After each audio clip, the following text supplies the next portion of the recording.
ئەو کاتتان باش بینەرانی خۆشەویستی تلویزیۆنی کۆمەڵە زۆر خۆشحاڵم بۆی جارێکی تر دێمەوە خزمەتتان لە بەرنامەیەکی تری ڕاوێژ. ئازیزان، ئەوڕۆ 22 ڕێبەندانە، هاوکاتە لەگەڵ 22 ڕێبەندانی 1400 هەتاویە، هاوکات لەگەڵ 11 فەوریەی 2022 زایێنی.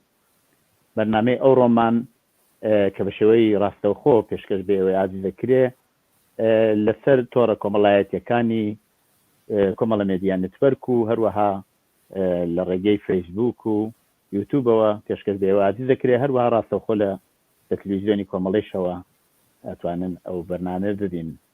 ئەو بینەرانەی وە کاربەری تەلەفۆنی ئەندرویدیان هەیە ئەتوانن لە ڕێگەی ئەو تەلەفۆنەیشەوە بەرنامەی تلویزیۆن لە بەشێوەی ڕاستەوخۆ ببین. ئەوڕۆ هاوڕێ لەگەڵ هاوڕێی خۆشەویستم کاکاکۆ لەگەڵتانین بۆ پێشکەشکردنی بەرنامەیەکی تایبەت کە پێمان خۆشە ئێوەی ئازیزیش هەر لە ڕێگەی ئەو تەلەفۆنەوە کە پێشکەشتانەکەین لەگەڵ ئێمە پەیوەندی بگرن.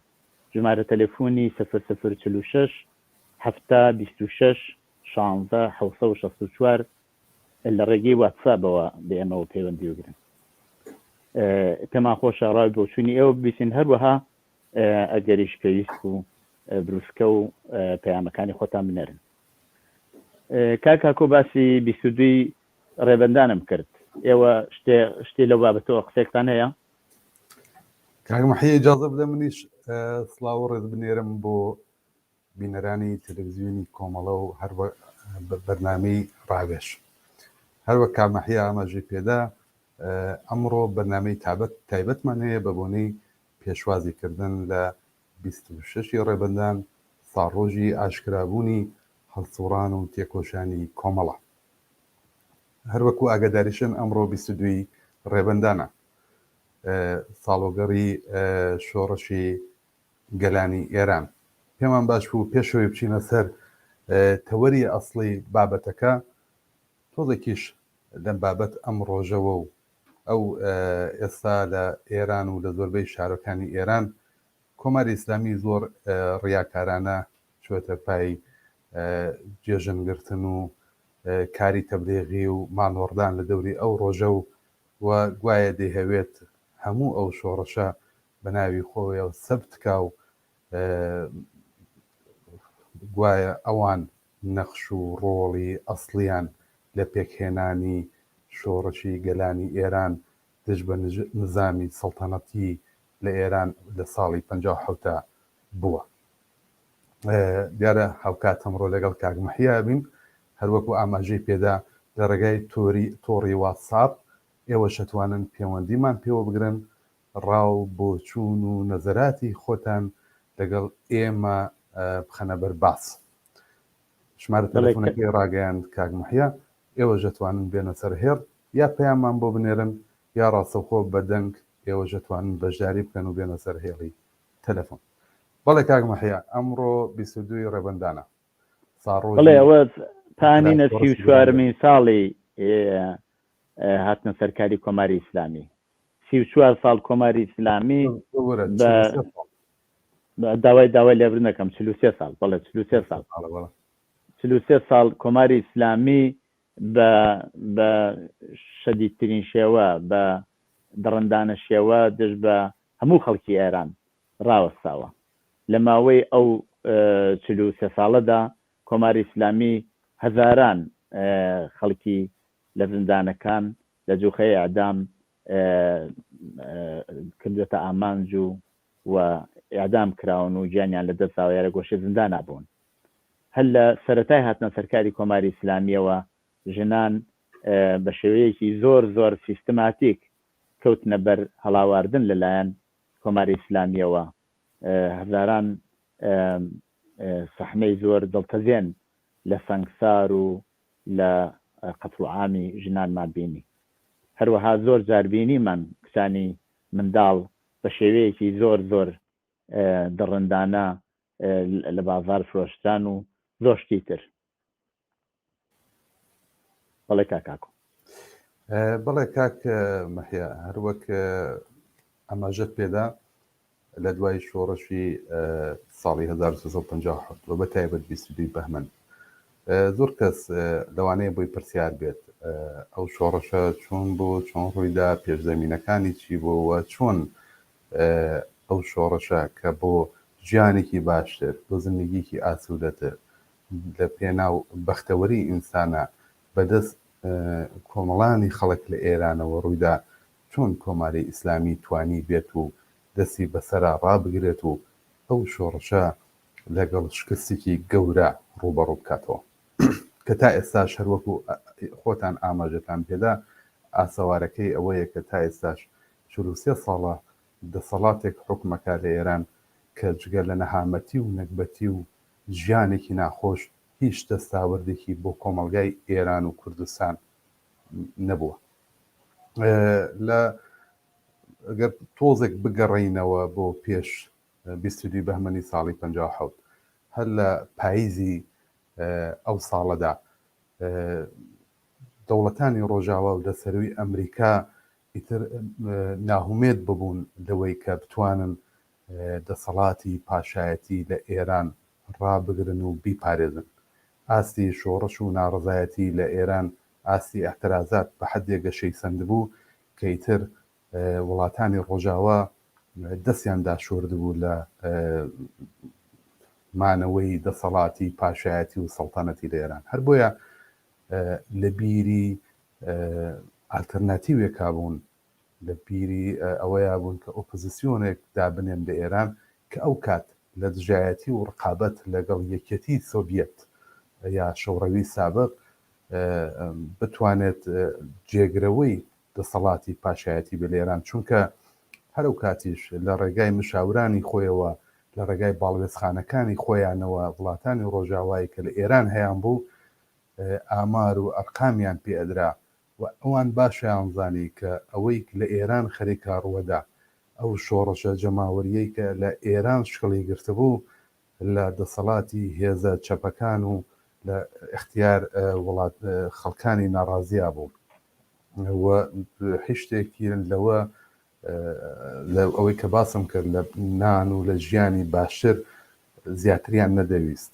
وڵاتێکی گۆڕینی دەسەڵاتێکی دیکتاتۆری بۆ وڵاتێکی دیموکراتتر بۆی کە تایە ژیانی ئینسان باشتر بێت، ژیانی کۆمەڵانی خەڵک بەرەو ئاسوودەیی بچێت. ئەو کات لە ڕقابەت لەگەڵ شۆڕەوی سابق وڵاتانی ڕۆژاوایی لە دەوریە کۆبوونەوە و ئەلتەرناتیوێکیان هەڵبژارد. ئەو ئەلتەرناتیوەش شتێک نەبوو جگە لە خومینی و لە دەسەڵاتی ئیسلامی و یا لەو بزوتنەوە ئیسلامیە پشتیوانی مادیان لێکرد، زەقیان کردەوە، مێدیاکانیان قسە اختیاریان. هەر بۆیە ئەو کات ناهومێدیش ببوون لەوەی کە بتوانن لیبراڵەکان یا جەناحی بەرەی ڕاست ناسیۆنالیستی ئێرانی بتوانێت نەیتوانی بوو بتوانێت ببورن، نەیتوانی بوو کە ئەم بەشە ببێتە ئەلتەرناتیو لە ناو جەماوەری خەڵک و گوتم لە ڕێگای مشاورانی خۆیانەوە وڵاتانی غەربی باشیان زانی کە ئەم بەشە لە جەناحی سیاسیە، ئەم گەرایشە ناتوانێت ئەلتەرناتیوی دوای ڕژیمی سەڵتانەتی بێت. بۆ ڕقابەت لەگەڵ دەوڵەتی سوێت باشترین ئەلتەرناتیوی بۆ ئەوان دەسەڵاتی ئیسلامی و لە ڕاستیەوانە خومینی بوو.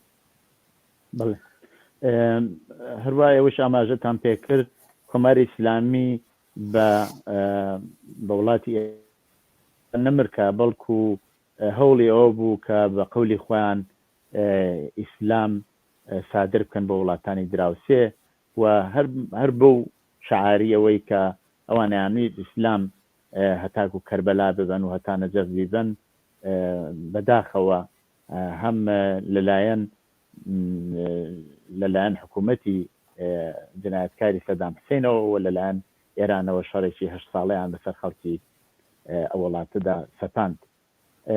کۆماری ئیسلامی لە هەمان کاتدا هەوڵیدا کە ئەو بیرۆکەی خۆی پەرەبسێنێت و بە دەخاڵەتکردن لە ناوچە بە ناردنی هێز و پارە و هەموو ئیمکاناتێک هێزە ئیسلامیەکانی پێ تیار کرد و ئەتوانین بڵێن نەکەری ئێران بەڵکو تا ئەندازەیەکی زۆر ڕۆژهەڵاتی ناوەڕاستیشی شێواند و هەزاران گروهی ترۆریستی وەکو حیزب الله و شتی وای لە ئەم لاولای دەوروبەری ئێران و بگرە جاری وایە هەتاکو لە زۆر شوێنی دنیایش ساز کرد. کۆمەڵی ئیسلامی بۆ ڕازی نەبوو زۆر جار بۆ سەرکوتکردنی نایارانی خۆی لە سنوورەکانی ڕۆژهەڵاتی ناوەڕاستی تێپەڕی و هەتاکو ئەوروپاش هەندێک لە ڕەهبەرانی هێزە سیاسەکانی ترۆر کرد و بەو شێوەیە دەسەڵاتدارەتی خۆی هەتاکو ئێستا بردوێتە پێشەوە. بەڵێ کاک مەحیا ئەوەی کە باسەکرێت ئەو سەردەما من باسم لە پشتیوانی وڵاتانی ڕۆژاوا کرد تەنانەت دەسەڵاتی سەڵتەنەتیشیان ڕازی کرد بوو بۆی کە ئیمتیازاتێک بە جەرایاناتی ئیسلامی و بە نەهەدە ئیسلامیەکان بدەن. منە باسڵەوە کرێت کاتێک کە کتێبی عەلی شەریعەتی ئەو کات بە هەزاران نوسخە لە ئێران لە چاپەدرا، بەڵام نامیلکەیەکی بچووک یا ئەعلامیەکی بچووکی جەرایاناتی چەپ و کۆمۆنیستی مەمنوع بوو، زیندانی ئەکرات، لەژێر ئەشکەنجەیە ئەبوون. بۆیە کە بە شێوەیەک زەمینەکانی بەدەسەڵات گەیشتنی حکوومەتێکی ئیسلامی هەم لەلایەن ئەمریکا و وڵاتانی ڕۆژاوە و هەم لەلایەن دەسەڵاتی سەڵتەنەتی لە ئێران فراهەم ببوو. هەر ئێستا پامێکمان بۆ هاتووە کاک مەحیا پرسیارێکی کردووە، ئەڵێ لە سنەوەیە، ئەڵێ سڵاو هاوڕێیان زۆر جار باسی شۆڕش دەکەن و لە زۆر بەرنامەش باسی قیام کراوە، کامیان دروستە؟ بە نەزەری من خۆشی نەزەری داوە، دەڵێ بە نەزەری من قیام دروستە، دەستگای سەرکوت و زۆڵم زۆر هەر بەردەوامە، تکایە ڕوونی بکەنەوە. ئێمە باسی ئەوەکەن کە لە ئێران شۆڕش کرا، بەڵام کۆماری ئیسلامی بەهاتنە سەرکاری ئەو شۆڕشەی بە شکست مواجه کرد.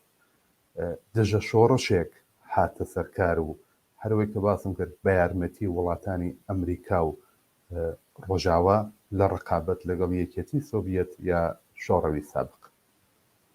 بڵێ ئەتوانین بڵێن ئەوە قیام نەبوو، تایان بڵێن انقلاب بوو. بۆ ئەوەی ئیدامەی یا درێژێ ئەو انقلابە لە زۆر شوێنی ئێران هەتاکو ئێسەیش هەر بووە. درێژەی ئەو انقلابە تا ماوەیەکی هزگار دوور و درێژ بە ئێسەی شێوە لە کوردستان هەر درێژەی بووە. ئەو هەرچەند کۆماری ئیسلامی هەوڵیدا بە دژی انقلاب بێت و ئەو انقلابە سەرکوب بکات یا سەرکوتی بکات، بەڵام ئێمە ئەبینین هەر لە بدایەتی هاتن سەرکاری کۆماری ئیسلامی ئاعتراض و ناڕەزایەتی لە ناو کۆمەلگا هەر بووە و هەر بەردەوام بووە تاکو ئێستش. هەر وەک باسیشم کرد لە کوردستانیش ئەو شۆڕشە بە ماوەیەکی هێزگار زۆر درێژەی خایاندووە. خەڵکی کوردستان لە ئەوەڵین ڕەفراندۆمی خۆیان کە هاتنە سەرکاری کۆماری ئیسلامی بوو، دەنگێکی نەیان بە کۆماری ئیسلامی داوە، وتیان کە کۆماری ئیسلامی یان قبوڵ نییە. ئەوە معنای درێژەی هەرە و شۆڕشی گەلانی ئێرانە بوو.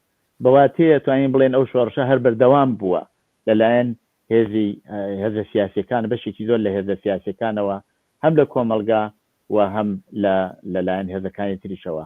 و ئەگەر کۆماری ئیسلامی هەرچەند هەوڵی داوەکە سەرکوبی بکات تا ئەندازەیەکی زۆری شەتوانین بڵێن سەرکەوتوو بووە، بەڵام ئەوە بە معنایەوەیە کە ئەوەی وا خەڵک ئەیانویست هەر شۆڕشی بووەکەن، ئەوەی وا خەڵک ئەیانویست کە ڕژیم پاشایەتی بڕوخێنن ئەوە نەوەستاوەوە هەر هەوڵی بۆ دەن، پیان وانییە کە ئەو ماوە بەهاتنە سەرکاری کۆماری ئیسلامی ئاواتەکانیان هاتوۆتە دی، بۆیە بۆ ئاواتانیان هەر بێتسانەوە خەریکی شۆڕشن. طبعاً جەماعەتێک تووشی تەوەهم بوون، جەماعەتێ باوەڕیان بە کۆماری ئیسلامی کرد، چ لە ناو هێزە سیاسیەکانە چ لە ناو خەڵکدا. بەڵام ئێستا توانین بڵێن بەڕاستی لە ئاستی سەراسەری ئێرانە خەڵکێکی ناڕازی کە ئێمە لە ئاخرە جەماوەریەکانی ساڵەکانی 66 و ئەوانە ئابینیمان پیشانێدا کە خەڵک کۆماری ئیسلامی ناوێت. بەڵام بۆچی کۆماری ئیسلامی نەڕووخا؟ هەر وەک لە پیدایەتی کشەوە کاکۆ باسی کرد، تەوەری بەرنامەی ئەوڕۆمان لەسەر 26 ڕێبەندانە ڕۆژی کۆمەڵە بۆ یەک داینین بۆ بەرنمەیەکی تر وایە لە بەرنمەکانی تەلەڤیزیۆنی کۆمەڵەدا بە تێر و تەسەلی لەسەر ڕۆژی 22 ڕێبەندان قساکرێت.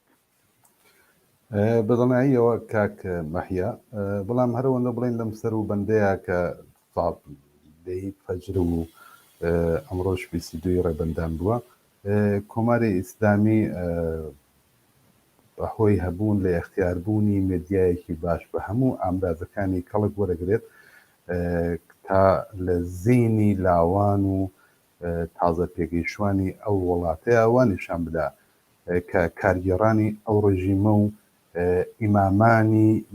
ئیمامان و میراتگرانی ئەو دەسەڵاتەن کە هۆکاری ڕاپەڕین و شۆڕشی جەماوەری ساڵی 57. بەڵام ئەوە بۆ 43 ساڵەچێت کە ژیان و گوزەرانی کۆمەڵانی خەڵک لەژێر ئەو دەسەڵاتەیە نەتەنیا باشتر نەبووە، نەتەنیا بەرەو ژیانێکی ئاسوودەتر نەچووە، بەڵکو ژیانی ئەو دەسەڵاتە پڕە لە خوێن، پڕە لە برسیەتی، پڕە لە هەژاری، پڕە لە نەهامەتی بۆ کۆمەڵانی خەڵک لە ئێران و کوردستان. هەر بۆیە بدڵنیاییەوە ئێستا دوای چواردەیە پتر لە چواردەیەوە نزیک 43 ساڵە ئەمە بۆ کۆمەڵانی خەڵک لە ئێران ڕوون بووتەوە کە ئەم دەسەڵاتە دەسەڵاتێکی داسەپاو بوو بەسەر شۆڕشی گەلانی ئێران لە ساڵی 57، دەسەڵاتێکی خەڵکی و لە دڵی جەماوەرەوە نەهاتە دەر. ئەم دەسەڵاتە ئەبێت بەو ئاقارەیە بچێت کە دەسەڵاتی پێشووی سەڵتەنەتی لە ئێرانە چوو و هیچ ڕێگایەکی بێجگە لەوەی کە ئەمیش بە زبڵدانی تاریخ بە زبڵدانی مێژوو بسپێرێت نییە. کاک مەحیا ئەگەر ئیجازە بدەی یەک پەیامی تریشم بۆ هاتووە، بە ڕێزێک لە پاوەوە پەیامی ناردووە، نووسیوێتی کە بە فارسی نووسێتی ئێمە دەزانین کە ڕژیم بە زۆری خەفەقان و سەرکوبە کە تا ئێستا هەناسە دەکێشێ، بەڵام باشیش دەزانین کە شیرازەکانی ئەم دەسەڵاتە لە یەک پساوە و ئێمە زیاتر لە جاران پێویستیمان بە حیزبێکی بەهێز و بەدەسەڵات هەیە کە بتوانێت ڕێبەری شۆڕشێکی تر لە ئێران و ئەسۆگرێ. ئێمە پێمان وایە کە حیزبی کۆمۆنیستی ئێران و کۆمەڵە دەتوانێت ئەو گوزینەیە بێ. لە هەموو خەڵکی جەماوەر داوا ئەکات کە بەهێزتر لە جاران بەرەو پیری ڕۆژی کۆمەڵە بچن. ڕۆژی کۆمەڵەشی پیرۆز کردووە. زۆر سپاس بۆ بینەرەمان. کاک ئەکۆ ئەگەر پێت باش بێ با ناوبڕێک بدەین بینە سەر بابەتی بەرنامەی ئەوڕۆمان کە تایبەتە بە 26 ڕێبەندان ڕۆژی کۆمەڵە. ئەگەر هاوکارانمان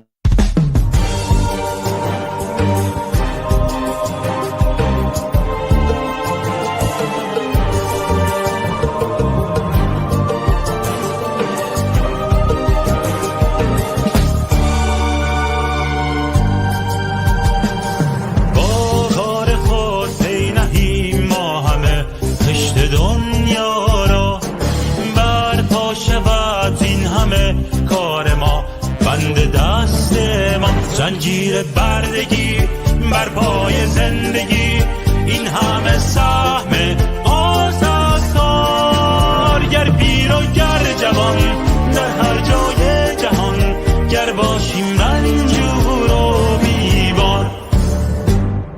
بر ما نبخشد کسی بهره‌ای یا نپاداشی، نسلی به نسلی فدا می شویم هرچی می کوشیم. اردوی کارگر همراه بردگر، برخیزیم از جا برداریم این نظم کهنه را، این بنیاد جفا، تا که برپا سازیم نظم نو.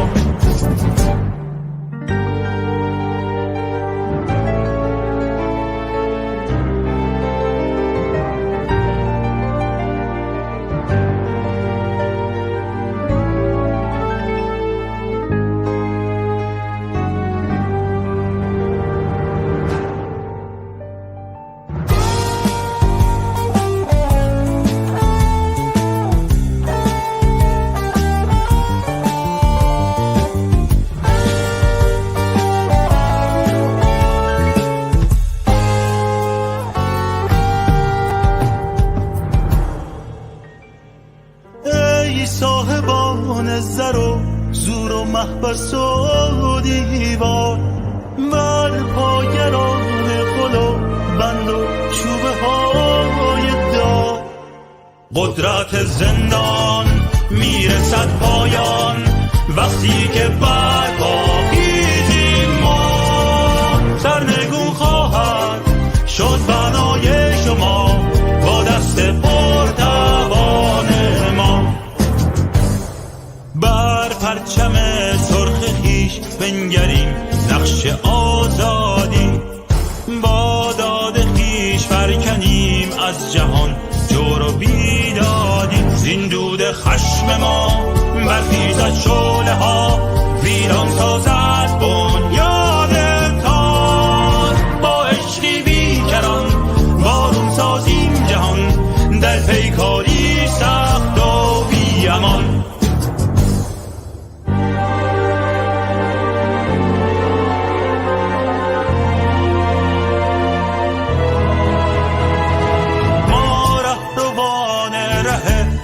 تلاش پرالتاریم، از شرق و غرب تا شمال و جنوب ما چه بسیاریم. آن بمب و جنگتان مکر و نیرنگتان گردونی سر برپا سازیم. موج فاشیست را رو به راسیست را بشکنیم با حزب کمونیست.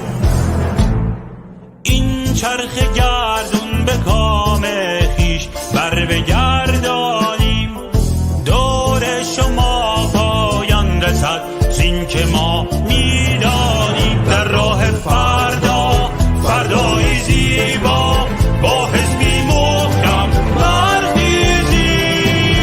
ارتش فردایی بی ترس و پروایی بذر جهان آزادی.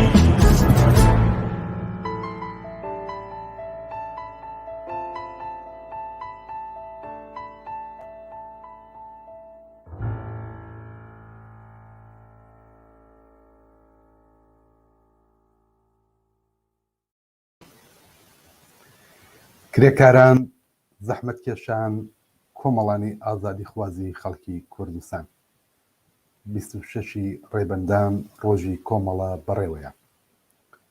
ڕۆژی کۆمەڵە ڕۆژی ڕێزگرتن لە 43 ساڵ هەڵسوڕان و خەباتی بێوچانی ڕێکخراوەیەکی شۆڕژگێڕ و کۆمونیست لە ناو شۆڕشی کوردستان و ئێراندایە.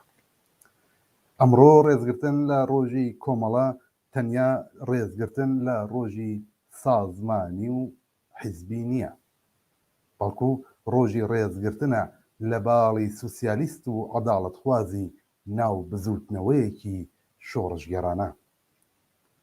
ئەمڕۆ کۆمەڵە ناوێکی خۆشەویست و جێگای هیوا لە ناو دڵی خەڵکی هەژار و چەوساوەی کوردستاندایە کە بۆ ڕزگاری و ئازادی و یەکسانی ئینسان خەبات دەکات. ئەمڕۆ ئەگەر لە کرێکارێکی کوردستان بپرسیت کۆمەڵە کێیە، ئەوەڵی مانگی مێیەکانی سنە و سەقز و باقی شارەکانی کوردستان و خەباتی ساڵانەی کوورەخانەکانت نیشان دەدات و دەڵێ کۆمەڵە ئێمەین.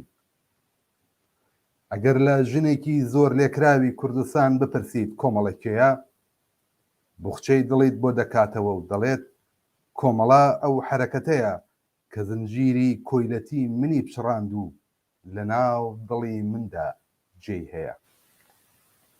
ئەگەر لە لاوێکی تینووی ئازادی کوردستان بپرسیت کۆمەڵە کێیە، دەڵێت ئەو ڕەوتەیە کە هیوا و ئارەزوەکانی هەڕەتی خۆشی لاوێتیم لە ڕێباز و ئامانجەکانیە دەبینمەوە.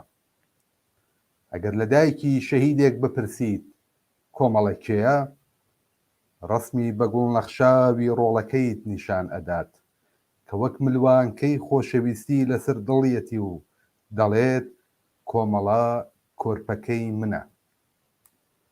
ڕۆژی 26 ڕێبەندان ڕۆژی ڕێزگرتن لە هەموو ئەم خۆشەویستانەیە. با لەگەڵ یەک بە پێشوازی ڕۆژی کۆمەڵە بچین. بەرز و بەڕێز بێت 26 ڕێبەندان، هەرشەکاوە بێت ئاڵا سوورەکەی کۆمەڵە. کاک مەحیا بەڵێ لەگەڵمانی بەڵێ زۆر سپاس. تراکتێک بوو بە بۆنەی ڕۆژی کۆمەڵەوە خوێنمەوە بۆی کە دەستپێکێک بێت بۆی کە بەڕێزان و بینەرانیش بێن و پەیامی خۆیان ڕابگەێنن هەر بەم بۆنەی ئەم ڕۆژەوە. بەڵێ ئەو ڕۆمان تەرخان کردووە بۆ ئەو بەرنامەمان تەرخان کردووە بۆ ئێوەی ئازیز کە بێن و لە ڕێگەی ژمارە تەلێفۆنی 0046 هەفتا 26 16 764 لە ڕێگەی واتسابەوە لەگەڵ ئێمە پەیوەندی بگرن و پەیام و بروسکەکانی خۆتان بۆ ئێمە بنێرن. هەموو ئەو کەسانەی کە بەنۆع بە کۆمەڵەوە پەیوەندیان هەیە بەنۆع ئاواتوارەزۆکانیان لە کۆمەڵا دینەوە ئێمە پێمان خۆشە گوێبیسی دەنگیان بین، گوێبیسی پەیامەکانیان بین. پێمان خۆشە لەو ڕێگەوە تلویزیۆنی کۆمەڵە لە اختیاری ئێوایە و هەر پەیام و بروسکێکتان هەیە بە خەڵکی کوردستانی ڕابگەێنن. بەڵێ کاک مەحیا پەیامێکمان بۆ هاتووە لە سنەوە، ئەڵێ لەلایەن خۆم و بنە ماڵەوە لە لانکەی کۆمەڵە چەمشار و باوەڕێز و دەوروبەر ڕۆژی 26 ڕێبەندان و کۆنگرەی هەژدەی کۆمەڵە لە سەرجەم ئەندامان و لایەنگرانی کۆمەڵە پیرۆزبایی یەکەم فعالیەتە تەبلیغیەکانمان بە بۆنەی 26 ڕێبەندان دەنێرین بۆ تەلەڤیزیۆنەکەتان. زۆر سپاس دەکەم، پێوەش پیرۆز بێت، چاوەڕوانی. بەڵێ هەروەها لە ڕێگەی فەیسبووکیشەوە بەشێکی زۆر لە بینەران پەیامیان ناردووە و پیرۆزبایی و ڕۆژەیان کردووە. کاکسیروس نەوەڕا و توێتی هاتنی 26 ڕێبەندان پیرۆز بێت لە هەموو هاوڕێیانی کۆمەڵە و حزبی کۆمۆنیستی ئێران. دواتر کاک ڕزای فەتحین و توێتی بەرز و شکۆدار بێت 26 ڕێبەندان ڕۆژی کۆمەڵە لە ئێوە هەموو هاوڕێیانی پێشمەرگە بنەماڵەی عزیزی گیانبەخت کردووان، زیندانیانی سیاسی و هەروەها کرێکاران و زەحمەتکەشانی کوردستان. کاک هەروەها هاوڕێ گوڵاڵەی کەرێمی پیرۆزبای ئەو ڕۆژەی کردووە و دواتریش کاک لەتیفی پەرستار پیرۆز بێ ڕۆژی کۆمەڵە لە هەموو کرێکاران و کۆمەڵانی خەڵک. ئێمە توانین لەو ڕێگەیشەوە پەیامەکانی ئەوە بخوێنینەوە، هەروەها لە ڕێگەی ژمارە تەلێفۆنەوە کە لەسەر شاشەی تەلەڤیزیۆنەکە هەیە پێمان خۆشە پەیامەکانتان بخوێنەوە لە ڕێگەی هاوکارم کاکاکەوە.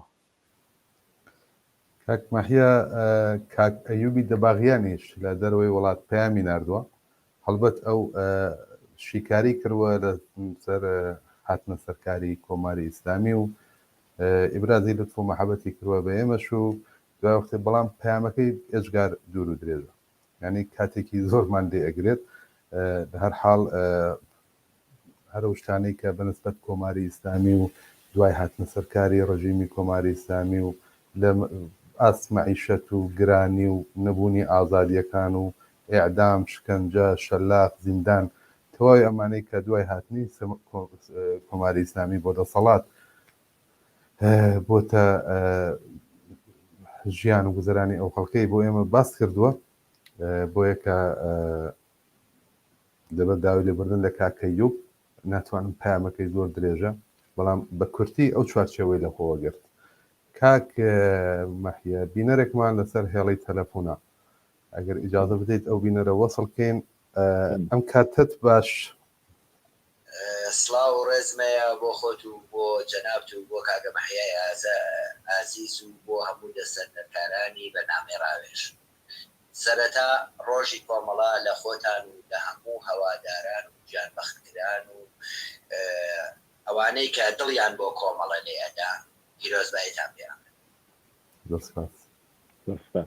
هیوادارم کۆمەڵە کە هەر ئەزانم لە کۆمەڵەی لە کۆنگرەی هەژدەیە ئەوەمان بۆ دەکەوت کۆمەڵە بڕوای بەوەی هەیە بچێتە سەر ڕێچکە کۆنەکەی خۆی و هیوادارم کۆمەڵە ببێتە ئەو ئامانجەی کە خەڵکی کوردستان و خەڵکی ئازادی خواز هەمووی بڕوایان بێ. جارێکی تر دووبارە ئەڵێمەوە پیرۆزبایی لە لای خۆم و لە لای جەمعی لە دۆستەکانمەوە بەتایبەت لە شاری سەخزەوە کە بە منیان ڕاگەیاندووە کە من بەجێ ئەوان پیرۆزبایی ڕۆژی کۆمەڵە لە هەموو ئێوەی ئازیز و هەمووی پێشمەرگە قارەمانەکانی کۆمەڵە و ئەوانەی کە ڕۆژێ لە ڕۆژان لە ناو ڕیزەکانی کۆمەڵەیە دووبارە پیرۆزباییتان پێم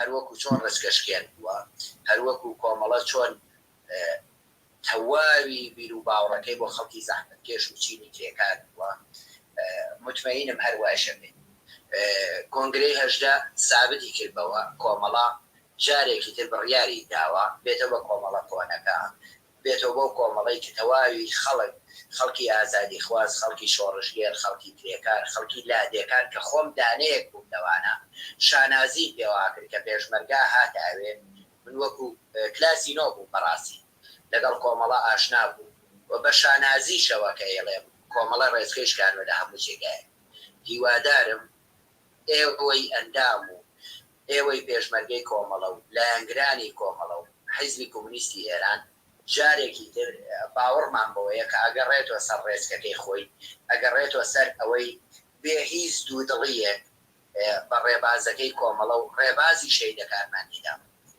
ئەوە هیچ جێگای گومانی تیانە کۆمەڵە ئەو ڕێچکەیە کە بڕیوێتی بۆ بەردەوامیشە بن ڕاستە ئەم ماوە تۆزێ جێرە و کێشەی هاتۆتە بەردەم بەڵام کۆمەڵە ڕێگای خۆیەک لێتە بەر باوڕشمان بەوەیە هیوادارم بە هەموو لایەک هەوڵیەوەی بۆ بین کە کۆمەڵە بگاتۆ ئەوجی قودرەتی خۆی کە هەر قتە قودرەتایە و هەر ئەژمێنێت و هەر ڕێبازی سوسیالیستەکەی خۆی بەردەوام دووبارە پیرۆزباییتان لێ یەکەم سەری و ڕێز و نەوازشانەوێنم بۆ تەواوی زیندانیانی سیاسی بۆ ئەوەی ڕۆژێ لە ڕۆژان لە ڕیزی پێشمەرگەی کۆمەڵەیە بووە بۆ گیان بەختکردوانی کۆمەڵە هەموومان بتوانین ڕۆژێ لە ڕۆژان بەتایبەت لەم ڕۆژانەیە چەپکە گوڵی ڕێز و وەفامان بۆ خانەوادەی گیان بەختوارمان پێشکەش ئێوە شەر شاد و سەرکەوتوو زۆر سپاس کاکەنوەر یەکێک لە هاوڕێیانی ئەنوەر لە شاری سلێمانی سپاس بۆ بەشداریت کاک ئەنوەر لێرەوە ڕێز و خۆشەویستیمانەیە بۆ هاوڕەکانت کە تویان کردوە بە وەکیل و پیرۆزباییان کرد لە پیرۆزبایی ڕۆژی کۆمەڵیان کرد هەروەها لە تۆش و لە هاوڕێیانیشت لە هەر کوێ هەن پیرۆز بێ کاگەنوەر کاکەنوەر باسی شتێکی بە نەزەری من کە زۆر جێگەی سەرنجە ئەوی شەوەیە کۆمەڵە بچێتەوە سەر و ڕێچکەی وا پێشتر بووی چییە ئەوە بریتیە لەوەی کە کۆمەڵە خۆی هەمیشە بەرپرس دانیوە لەسەر هەموو ڕووداوەکانی کوردستان هیچ وەخت ئەو ڕووداوانەی ئەو شتانەوە لە کۆمەلگا ڕووی داوە بنسبەت کرێکاران و زەحمەتکێشان و خەڵکی دەستەنگ و هەروەها خەڵکی کوردستان خۆی بێمەسئول نەکردووە بەڵکو بەهێز و توانا و بە هەموو شتێکی کە لە اختیاریا بووە لەو زەمینە کاری کردووە و هێزی بۆ داناوە و ژیانیشی بەخت کردووە بەشێکی زۆر لە هاوڕێیانمان لەم ڕێگەدا ژیانیان بەخت کردووە یا چوونەتە کونجی زیندانەکان و وەیە بەو شێوەی کە تا ئێستا چوەتە پێشەوە بەڵام ئەوە بریتیە لەوەکە چ لە بزوتنەوەی شۆڕژگەڕانەی کوردستان کۆمەڵ زۆر بە درست هاتە پای ئەوە کە بۆ دفاع لە دەستاوەردەکان لە هەموو دەستکەوتەکانی خەڵکی کوردستان هێزی پێشمەرگەی کۆمەڵە ڕێک بخات و لە بەرامبەر هێرشی دەڕەندانی کۆماری ئیسلامیدا مقاومەتێکی دوور و درێژ بکات کە ئێمە لە هەموو کوردستان شاهدی ئەو مقاومەتە ئەو بەرەنگاربوونەوە بەرامبەر بە کۆماری ئیسلامی بووین کۆمەڵە بەنسبەت مەسایلی تری کۆمەلگاوەکو مەسەلەی ژنان مەسایلی تری کۆمەڵایەتی بێدەنگ نەبووە و هەوڵی داوە بە ئەرکی خۆی بزانێت و بۆی سازمانی بدا هەر ڕووداوێک ڕوویداوە ئێمە جێپەنجەی کۆمەڵە ئەبینین و ئەوەیە کە کۆمەڵە ئاڵێن بچێتەوە سەر ڕێچکەی خۆی ینی بچێتەوە سەر ئەو هێزەی کە بتوانێت لە ڕووداوەکانی کوردستانە خۆی بە بەرپرس و بە بەرپرسیار بزانێت و دەخاڵەتی هەڵسوڕاوانی تیا بکات زۆر باش کاک مەحیە بە ڕێزێکی تر هاتووە لەسەر هێڵی تەلەفۆن ئەوێت بێتە سەر خەت و ئەویش پامی خۆی بنێرێ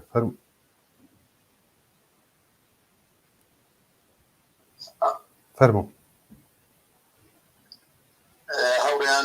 دەستان خۆش بۆ ئەو بەرنامە جوانەی کە داتان ناوە و بە هیوای ئەوەی کە بەرنامەی لەوە باشتر و ڕەنگینتر و جوانترمان ببێت. منیش پێشا پێش ڕۆژی کۆمەڵا بە ئێوەی کۆمەڵە و بە هەموو کرێکاران و زەحمەت کێشان لەسەر تاسەری کوردستاندا تەبریک دەڕێم. زۆر سپاس. کۆمەڵا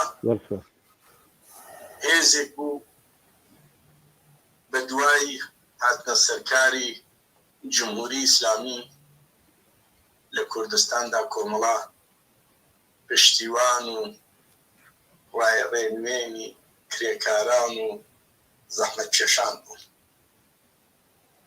کۆمەڵا هەر لە ڕۆژی ئەوڵەوە لە حەقانیەتێکی خەڵکی کورد وەکو مافی خۆی وەکو حەقی تەعینی سەرنوێشت دفاعی کرد. کۆمەڵا لە بۆشاییەک لە جنبشی ئێران و کوردستاندا بە وجود هات و ئێلامی مەوجودیەتی خۆی کرد. ئەویش ئەوە بوو کە لە هەموو شوێنێکەوە هەموو چین و توێژەکانی دیکەش خەریکی تەوتیعە و بەرنامە ڕێژی بوون. کۆمەڵەیش وەک نوێنەری کرێکاران و زەحمەت کێشان هاتە ناو ئەو خەباتەوە دفاعی کرد و ڕێنوێنی خەڵکی بە شێوەیەکی زۆر باش کرد. کۆمەڵا کەسێک بوو لە هەموو بەهنەکاندا لە هەموو تەنگ و چەڵەمە و سەختیەکانە بەشداری ئەو شۆڕشەی کرد و قەتی ئەو شۆڕشە لەبیر نەچوو. ئەوەی کە دەڵێن من پێم وایە کۆمەڵا ئارزوی من ئەوەیە وەک پێشمەرگەیەکی پێشمەرگە سەرەتاییەکانی کۆمەڵا ئارزوم وەیە کۆمەڵا بدرێتەوە سەر ڕێچکە و سیاسەتەکانی پێشووی خۆی. ئێمە بە مودەتی ئەم ساڵانە زەرەباتی زۆرمان بینیوە، جیابوونەوەی زۆرمان بەسەر هاتووە، پرشوڵایەکی زۆرمان بەسەر هاتووە. بە هیوای ئەوم کۆمەڵە بدرێت سەر ئەو ڕچە و ڕێگایە. من هەر ئەوە بڵێم کۆمەڵا هێزێکە تەنیا دەتوانێت بۆ خۆی حیزبە، ئیتر حیزبی دیکە بە ناوی کۆمەڵەوە لە بەنای کۆمەڵەدا ئیتر ناتوانێت حیزب بێ. من پێم وایە کۆمەڵە دەبێت لە کوردستان وەک حیزب، وەکو حیزبێکی چەپ، وەکو حیزبێکی عەداڵەت خواست، وەک حیزبێکی سۆسیالیست، وەک حیزبێکی کۆمۆنیست لە کوردستاندا هەد ئەلم بکە و کاری خۆی بکە و بڕواتە پێشەوە. هەتا ئێمە دوو کۆڵمان بە کۆڵەوە بێ درەنگ دەگەینە مەقسەد. بەڵام کە ئەگەر هەر کەس کۆڵی خۆی بە کۆڵەوە بێت زۆر ئاسانتر دەگەینە مەقسەد. من قسەی من ئەوەیە کە کۆمەڵا وەزایفی خۆی هەیە، کاری خۆی هەبووە، هێزی خۆی هەبووە، ئێستا شەر هەیەتی. من بۆ خۆشحاڵم کە دۆستانێکمان لە شارەکانی لە ناوەوەی کوردستان لە شاری سەقزی کاحە مەحسەینەوە کە ئەوڕۆ ئێمە یادێک لە کاحە مەحسەین دەکەین لێرەوە ڕۆژی کۆمەڵا پیرۆزبایی دەکات.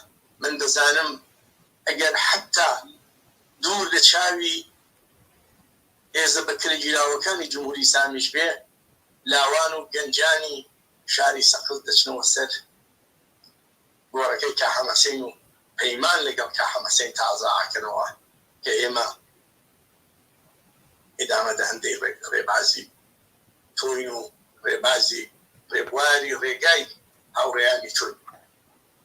من دیسان لێرەدا ئارزوی من ئەوەیە ئەوە بڵێم کۆمەڵا هێزێک بوو مدەتێکە لەسەر جێگای خۆی نەماوە، ئەشکم بگەڕێتەوە سەر جێگای خۆی. ئارزوی ئەوەی بوو ئەکەم بگاتەوە سەر جێگای خۆی بکاتەوە ساڵ ڕێچکە و پێچکەی خۆی و وەکو کۆمەڵەی ساڵی 57 و 58 وەکو کۆمەڵەی ساڵی 60 تا 62کانیش کۆمەڵە زاهیر بێتەوە مەیدان ئەو کۆمەڵەیە ئەتوانێت چونکە بەم جیابوونەوانش کە ئێستا پێشهاتووە من بۆ خۆم کە لەگەڵ جەمێکە لەگەڵ کەسانێکە خوێنیان داوە بۆ کۆمەڵە لەگەڵ بنەماڵە قسەم کرد کە خوێنیان داوە بۆ کۆمەڵە کەسوکاریان لە کۆمەڵایە گیانی بەخت کردووە ئەوانە ئێستا تووڕن لە وەزیەتە ئێستا ناڕەحەتن لەم وەزیەتە دەبێ ئێمە هەرچی زووتر و هەرچی ئینترە سەریعتر جوابێک بەم بنەماڵەی گیان بەختکردوانی کۆمەڵە بدەینەوە کە بڵێن کۆمەڵە لەسەر ڕچەی خۆیەتی لەسەر ڕێبازی خۆیەتی جارێکی دیکە بە خۆم و بە هەموو کرێکاران و زەحمەتکێشان لە هەر چوار پارچەی ئەو کوردستانە تەبریک ئەڵێم و پەیمانیان لەگەڵا تازە ئەکەمەوە دەڵێم هەر کۆمەڵین و هەر کۆمەڵە دەمێنین و هەر کۆمەڵەیش سەرکەوتن بەدەست دێنێ بژی کۆمەڵە بژی سۆسیالیست من ئەتوانم ناوەکەت وە دیارە لە دەرەوەی وڵاتی من ببوورە ناوەکەت بەجێم ناوم بپرسید من ڕەحیمە ڕەشم پێشمەرگەی گۆدانی 31 بووم لە ناوچەی بۆکان باشە کاک ڕەحیم خۆشحاڵ بووین کاک ڕەحیم و پیرۆزبایی ئەو ڕۆژش لێوەکەین و هیوادارین سەرکەوتوو بیت سپاس کاک ڕەحیم گیان هەروەها ئێمەش پیرۆزبایی دەکەین و هیوای سەرکەوتن بۆ جەناسە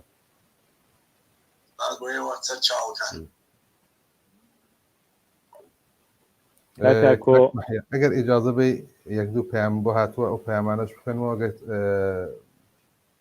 شتێکی لە فەیسبووکیشەوە پەیامی تۆزێک پەیامی سەرێ هاتووە هەر ناوی ئەو هاوڕێیانە ئەڵێم کە پەیامەکانیان ناردووە کاک عەلی دەروێشی کاک سەلاحی کەماڵی فوادی قادر نژاد ناسیری سوبحانی سەلاحی کەماڵی کاک ئەحمەدی سلێمانی کاک خالیدی باغیاری و زۆر هاوڕێی تر کە من هەوڵەدەم ناوەکانیان بخوێنمەوە پیرۆزبایی و ڕۆژەیان کردووە لە هەموو هاوڕێیان و هاوڕێیانی کۆمەڵە و پێشمەرگەکانی کۆمەڵە زۆر باشە پەیامێکمان بۆ هاتووە لە لایەن لاوانی ئەوایی هانیس سەر بە ناوچەی سنە بەرز و پیرۆز بێت 26 ڕێبەندان شەکاوە بێت ئاڵا سوورەکەی کۆمەڵە زۆر سپاس بۆ هاوڕێیانی بۆ لاوانی ئاوایی هانیس پەیامێکی ترمان بۆ هاتووە ئەگەر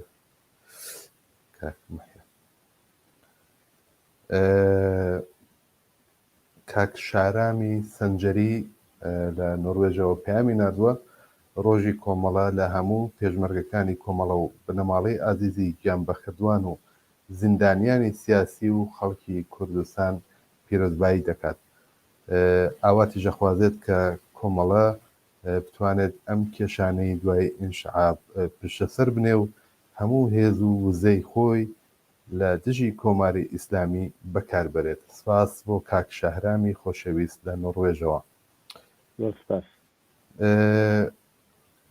بەڕێزێک لە ناوچەی چلچەمە ئاوایی مۆڵاناوە پەیامی نردووە لوستی کردووە بە بەرنامەکە و بە هاوڕێیانی بەڕێوەبەریان بەرنامە و پاشان ئاوای نووسیوە با من وەک دەقی خۆی بخوێنمەوە پیرۆزبایی خۆمان بە بۆنەی 26 ڕێبەندان ئاراستەی کۆمەڵە و تەواوی کادر و پێشمەرگە و هەڵسوڕاوان و هەروەها خەڵکی تینووی ئازادی و بەرابری لە کوردستان دەکەین و سەری ڕێز و نەوازش دادەنەوێنین بۆ بنەماڵەی سەربەرزی گیان بەخردوانی ڕیزەکانی کۆمەڵە و حیزبی کۆمۆنیستی ئێران پیرۆز بێت 26 ڕێبەندان ڕۆژی کۆمەڵە ناوچەی چلچەمە ئاوایی مۆڵانەوە هەربژین هاوڕێیان و دۆستانی خۆشەویست لە هەر گۆشەیەکی کوردستان هەن بە تایبەت ئاوایی مەولاناوە کە خەڵکێکی بێندازە دڵگەرم و هەمیشە یارمەتی هێزی پێشمەرگی کۆمەڵەیان داوە و هەرجارێک کچوینەتە ناویان بە گەرمە گوڕی پێشوازیان لێکردین و ئەوە ئێوە بوون کە کۆمەڵەتان تا ئێستا هێناوە کاک مەحیە بەڕێزێکی تر لە پاوە نۆتشەی نووسیوە نۆتشە بێتە هەورامان بە فارسی نووسێتی من هەوڵەدەم ئاوا بیکەمە بە کوردی هیوادارم مەفهومەکەی بگەێنم. نووسەتی 26 ڕێبەندان ڕۆژی کۆمەڵە بە ئێوە و هەموو بینەرانی تەلەڤیزیۆنی کۆمەڵە تەبریک هەڵێم. نووسەتی شاری ئێمە شارێکی بچووکە، بەڵام خەڵکانێکی بە دڵی گەورەوە هەیە. لە درێژایی هەموو ئەم ساڵە پڕ لە موسیبەتانە کۆمەڵە لە نەناو دڵی ئەم خەڵکەدا بووە و هێشتاش دڵمان لە ڕێگەی ئارمان و ئامانجە ئینسانیەکانی کۆمەڵە لێدەدا. پیرۆز بێت 26 ڕێبەندان ڕۆژی کۆمەڵە. هاوڕێیەکی دڵسۆزی خۆتان لە نۆتشەی هەورامان. بڵێ کاک ئاکۆ داواشی کردووە وتێتی تکایە هەر بە فارسی بخوێنەرەوە، من ئاخرەکەیم نەدیت کردمەوە بە کوردی، بەڵام هیوادارم مەفهومەکەیم گیان بێ. کاک مەحی فەرموو. لە دەرەوەی وڵات هەروەک زانیمان لە ساڵی 2020ەوە ڤیروسی کۆڕۆنا تەواوی دنیای داگرت و ئەوە بوو بەهۆیەوە کە بەشێک لە هەڵسوڕاوان هەڵسوڕاوی ئێمە لە دەرەوەی وڵات کەمتر بێتەوە بەهۆی ئەو مەحدودیەتانە و ئەو بربەستانەوە کە وڵاتانەی وا جەماعەتی ئێمە یا هێزەکانی ئێمە لە دەرەوەی وڵاتە تیاژین بەو شێوە کە ئەبوایە وەکو جاران شواتە پێشەوە نەچووە پێشەوە. بۆ نمونە بەرگوزارکردن و بەرپاکردنی ڕۆژی کۆمەڵە کە وەکو سنەتێ لە هەموو شارەکان لە بەشێکی زۆر لە شارەکانی وڵاتانی دەرەوەی ئەوروپا بووە. بەخۆشیەوە لە بڕێک لە وڵاتانە ئێستا ئەو بربەستانە لاچوون و هەلێرۆ ڕاگەێنین لە ستۆکۆلم و لە یۆتۆبۆری و لە نۆروێژ و لە دانمارک ئێمە مەراسمی ڕۆژی کۆمەڵە ڕێزەگرین و بەڕێوە چێت ئەو بینەرانەی کە لەم ڕێگەوە لە دەرەوەی وڵات ئاگایان لەم پەیامە بێت پێمان خۆشە بەشداری گەرم و گوڕ لە مەراسمەکانی ڕۆژی کۆمەڵە لەو شوێنانە بکەین. هەوڵە دەین لە ڕێگەی تلویزیۆنی کۆمەڵەوە شوێنەکانی تریش کە ئەگەر ئیمکانیان بێت و وڵاتەکانیان ئەو ئیجازەیان پێ بدەن حتمما ڕۆژی کۆمەڵە ڕێز لێ بگرین و بەڕێوە ببن ئەو مەراسمانە.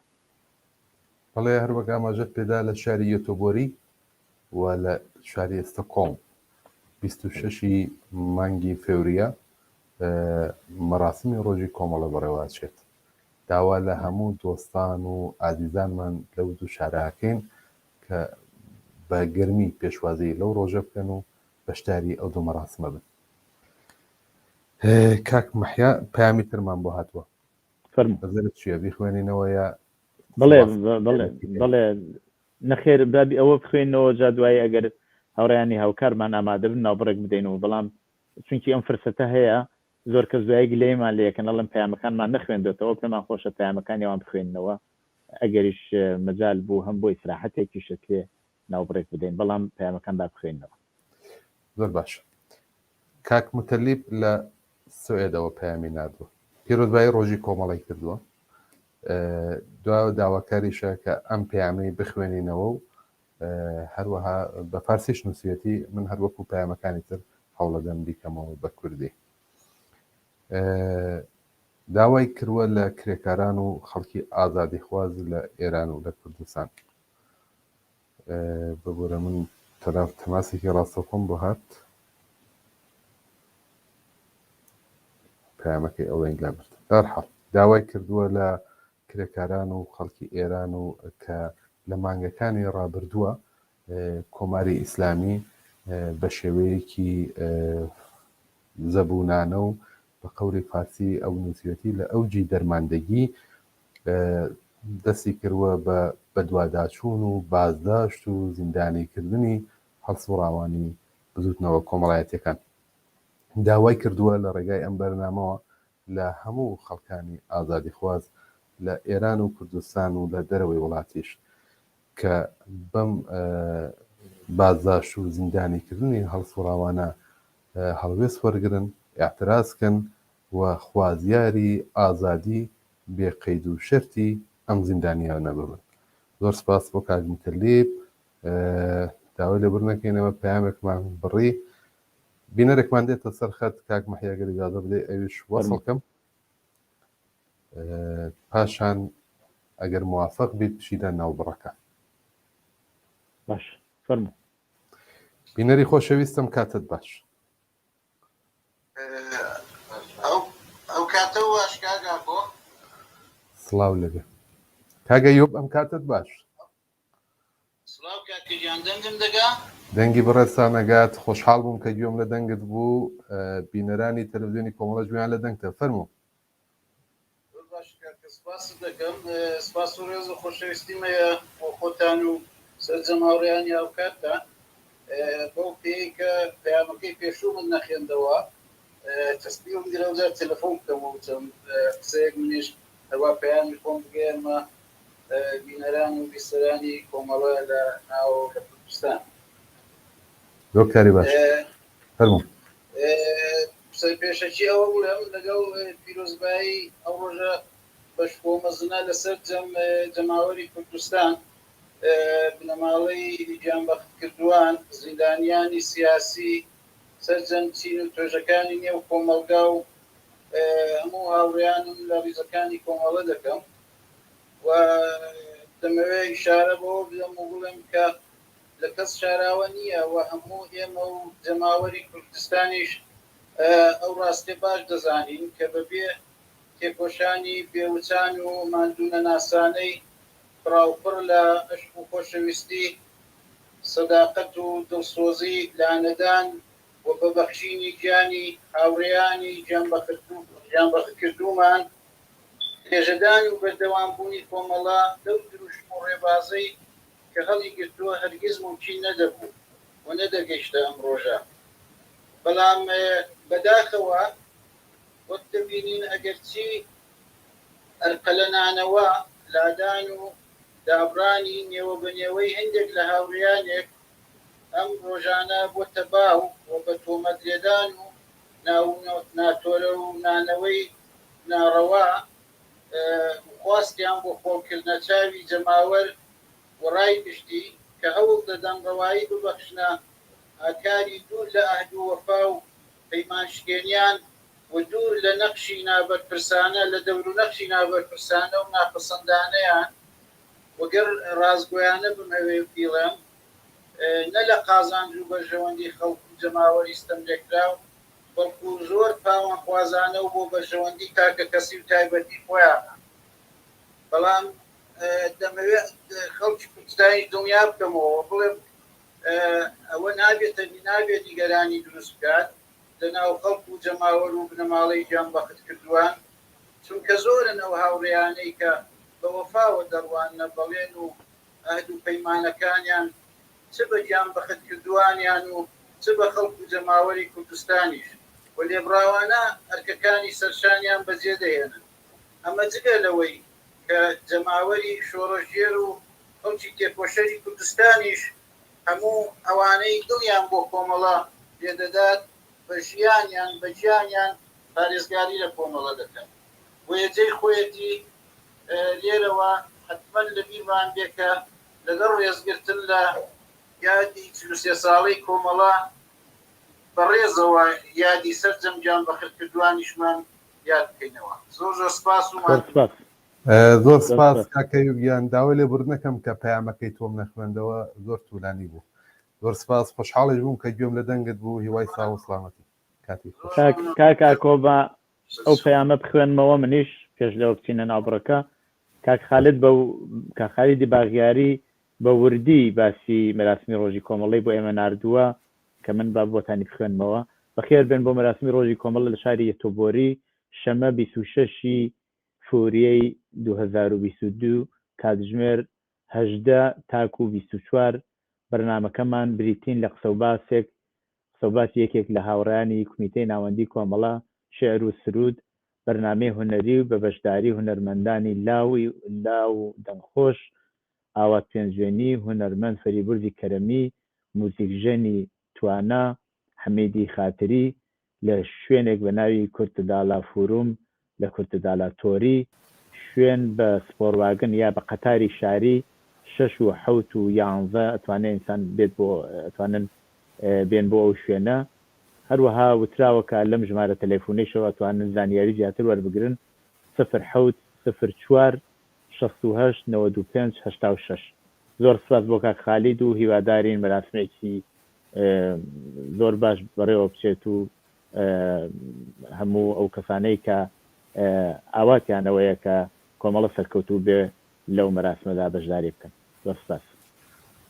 منی سپاسی هاوڕێیانی دەرەوەی وڵات بە تایبەت یوتیوبەری و ستۆکهۆڵمەکەم کە خەریکی تدارروکی ماندوونەبوونیشیان پێڵم خەریکی تدارروکی بەڕێوەبردننی ڕۆژی کۆمەڵان لە ستۆکهۆڵم و دا شاری یوتیوبەری هەروە کاک مەحیوتی هیوادارم هەموو دڵسۆزان و دۆستان و ئازیزانی کۆمەڵە چن لەو دوو مەراسمە بەشداری بکەن. پەیامان زۆر باتەوە کاک مەحیا با بچین ناوبڕێک ببینن و دێنەوە وڵات. زۆر باش. زۆر سپاس بۆ هەمووتان کە ڕێوەڕسمەکانی ڕۆژی کۆمەڵەتان بەڕێوە برد و نیشانتاندا چەنێ پەیوەندی بینی کۆمەڵە و ئێوە جەماوەری خەڵکی کوردستان قایمە.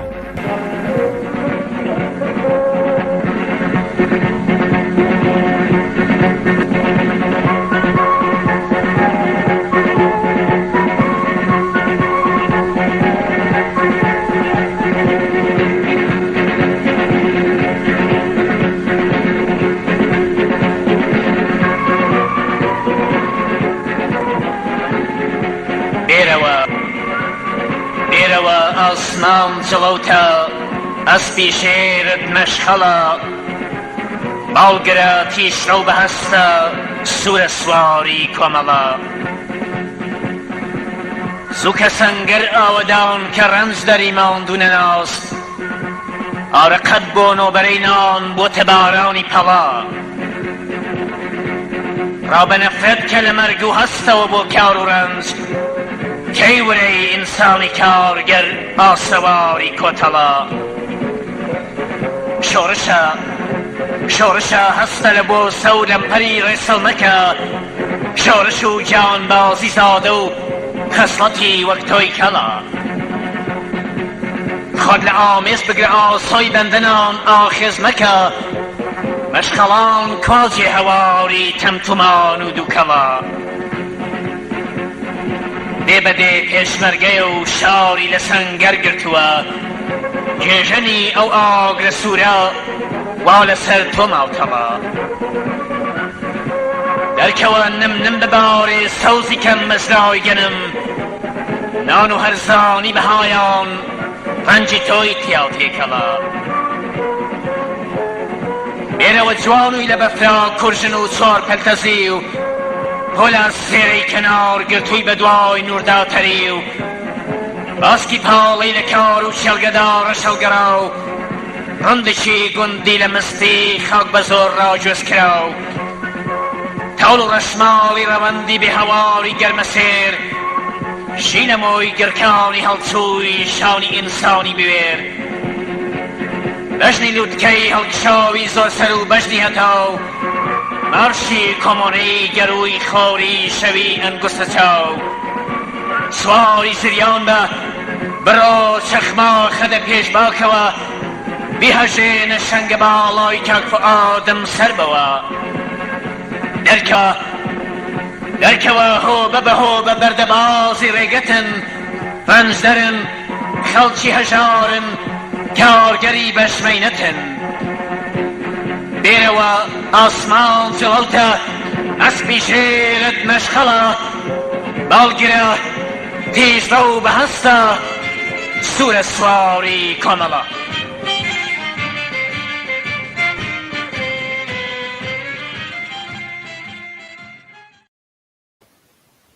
بەڵێ یادی هاوڕێ فەرهادی خۆشەویست لە سەرەتای کلیپەکەەوە دەنگی ئەو دەستی پێکرد هەمیشە لەم ڕۆژانەدا دڵی گەرم و زۆر جاریش ئەسترێسی بوو کە چۆن بچین و چۆن شیاوی ڕۆژی کۆمەڵەیە چۆن تدارروکی بەرەو پێشوونی ڕۆژی کۆمەڵە ببینێ یادی بەڕێزە و ڕێگای تاگەیشتن بە ئاوەتەکانی درێژی هەیە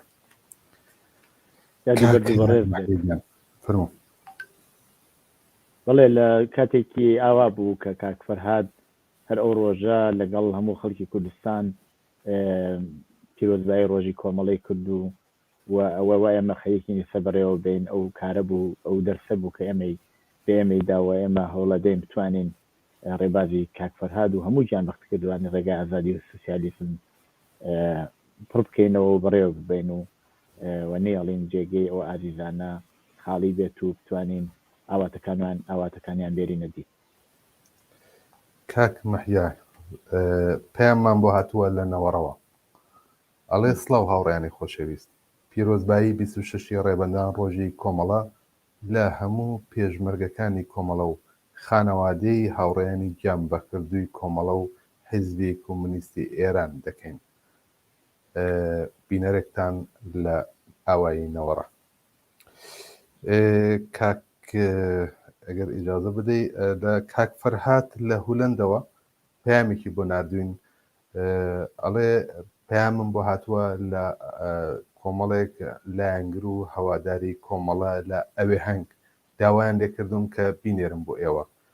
پەیامەکەی نردووە ئەوە ئەڵێ کۆمەڵێک لە لاوانی ئەوێ هەنگ پیرۆزبایی ڕۆژی کۆمەڵیان بۆ من نردووە کە بینێرم بۆ بەرنامەی ڕاستەوخۆ. زۆر سپاس لە کاک فەرهاد، زۆر سپاس و ماندوو نەبن لاوانی خوێنگەرمی ئەوێ هەنگ. هەروەها کاک فەرهاد خۆشی پەیامێکی نردووە بسوێتی کە لە هەموو کرێکاران و زەحمەتکێشانی کوردستان و هەروەها هاوڕێیانی کۆمەڵە ئەم ڕۆژە پیرۆسەکەم. دەست خۆش بێ کاک فەرهادی ئازیز. بینەرێکی ترمان هەر لە ئاوایی نەوەڕە بسوێتی سڵاو بۆ هەمووتان و ماندوو نەبن. جارێکی تر پیرۆزبایی گرتنی کۆنگرەی هەژدەی کۆمەڵە ئەەکەم و دڵنیام وەک هەمیشە کۆمەڵە لەم ئەزموونەش سەربەرز دێتە دەرەوە. هەروەها پیرۆزبایی هاتنی 26 ڕێبەندانەکەین لە ئاوایی نەوەڕەوە. زۆر سپاس بۆ ئەو بەڕێزەش. ڕێزێکی تر هەر سڵاوی نردووە وتێتی لە ناوخۆی وڵات بژین ئێوە شەر بژین بە شادی.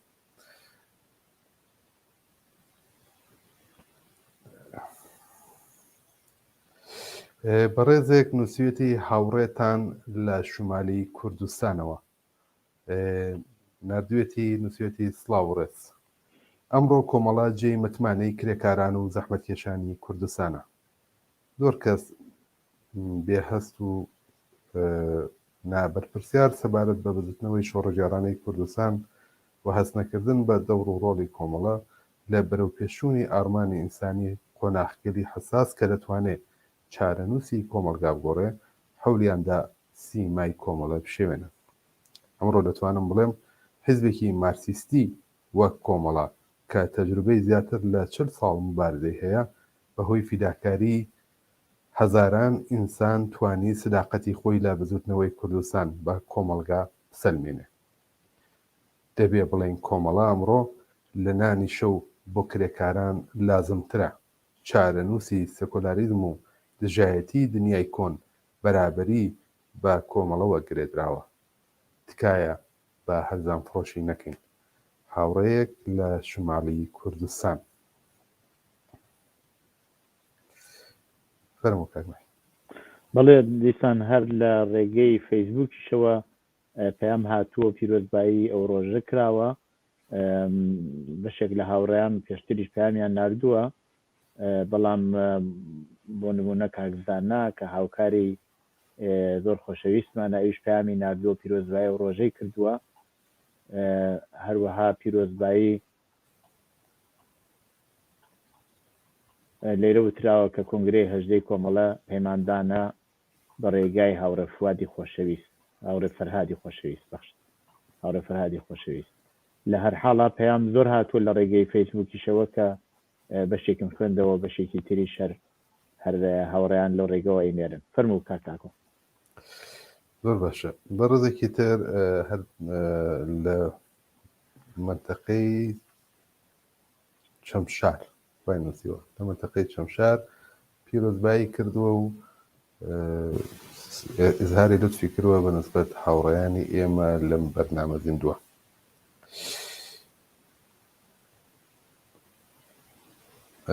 بەڕێزێکی تر لە سنەوە نووسێتی سڵاو درود بۆ ئێوە و هاوسەنگەرانمان بەنۆبەی خۆمان 26 ڕێبەندان ڕۆژی کۆمەڵا لە هەموو گیان بەخکردوان زیندانیانی سیاسی پێشمەرەکانی کۆمەڵا تەبریک هەڵێن.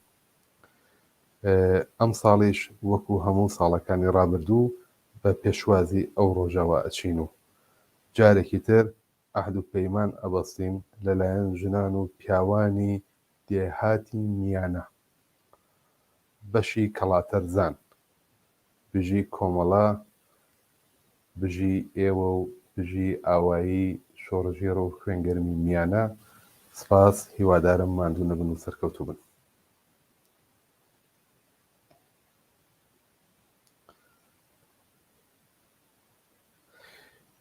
سڵاو، کۆمەڵێک ببرن ئەم کانیانە سڵاو، کۆمەڵێک لە کچان و کوڕانی ئاوایی کێڵانە پیرۆزبایی ڕۆژی کۆمەڵە لە هەموو هاوڕێیانی کۆمەڵە دەکەین لە خانەوادەی گیانبەخکردووان زیندانیانی سیاسی. هیوادارم بەسەر ئەم مشکلاتەی کە ئێستا بۆ کۆمەڵە هاتووتە پێشەوە زاڵ بن و برینەکانمان ساڕێژ بێ.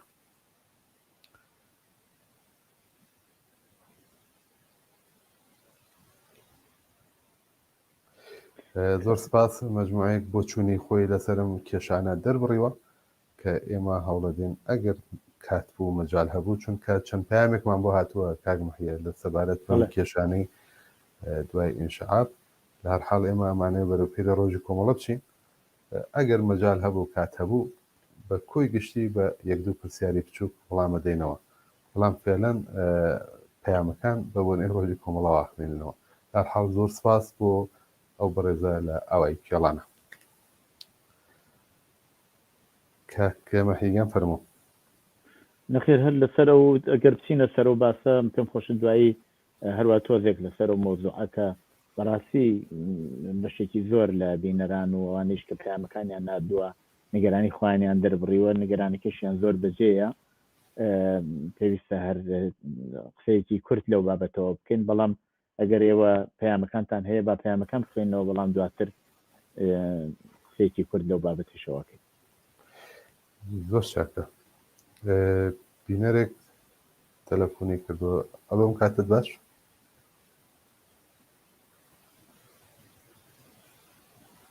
بەڵێ، ئالۆ فەرموو، ئەم کاتت باش. بەرام سەر چاوم بژیت. یەک دەخە ببورە ئەدەوێ بێتە سەر هێڵ. من وەسڵم نەکردووی، دەقەیەک فەرموو من ئەدخەمە سەر هێڵ پیرۆزایەکەت بنێرە. فەرموو دووبارەی کەرەوە ببورە.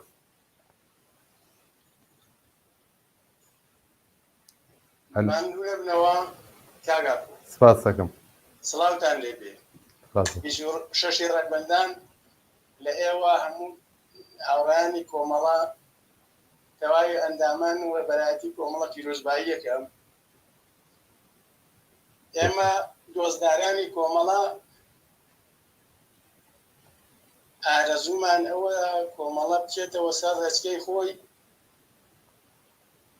ڕێبازەکەی کاک حەماسێن، کاک فواد، کاک بوتورجەلەپەر و ئومێدەوارین ئێمە بێئومێد نەکەن. زۆرمان گلەی لێتان هەیە. بەڕاستی زۆر لە خەڵکی کوردستان دوورکەوتبوونەوە. الان ئومێدێکمان پەیدا کردوەوە. ئومێدەوارین بگەڕێنەوە سەر ڕێچکەی کۆمەڵە، ڕێچکە ئەسلیەکەی. لە کام شارەوە تەلەفۆنەکەی ئەگەر پێت خۆش بگیرن؟ لە بەشی فەیزوڵڵا بەجی بۆکانەوە. زۆر سپاس. زۆر سپاس بەڕێزم. هەر گلەیەکت هەبێ لەسەر چاوم، بەڵام بە دڵنیاییەوە هەوڵی ئێمە و هاوڕێیانی کۆمەڵە ئەوەیە. دەنا هەر ئێوەش کۆمەڵان، هەر ئێوە بە کۆمەڵ ئازانی، هەر خۆشمانەوێن، وەلی گلەیەکانمان زۆرن.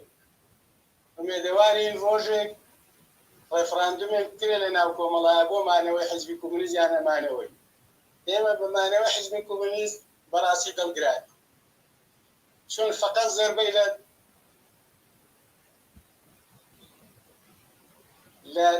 لە کوردستانە لە کۆمەڵەدا. زۆر سپاس. ئێوە شەروا سەرکەوتوو بن. سپاس بۆی کە بۆ چوونی خۆل لەو بارەوە دەربڕی. هەر گلەیەکتان هەیە دڵنیاییەوە ئێمە بە گلەیەکان و ڕەخنەکان و پێشنیارەکانی ئێوە زیندون و دڵگەرمین و هیوابەخشە بۆ درێژەدانی ڕێگامان. لەوەی کە ئێمە خۆمان بگرینەوە بچینەوە سەر ڕێچکەی خۆمان، هەموو هەوڵی ئێمە ئەوەیە کۆمەڵە لەسەر ئەو ڕێبازەی کە لەسەری دامەدرا خەباتی کردووە درێژێ پێ بدەین تا گەیشتن بە ئامانجەکانی.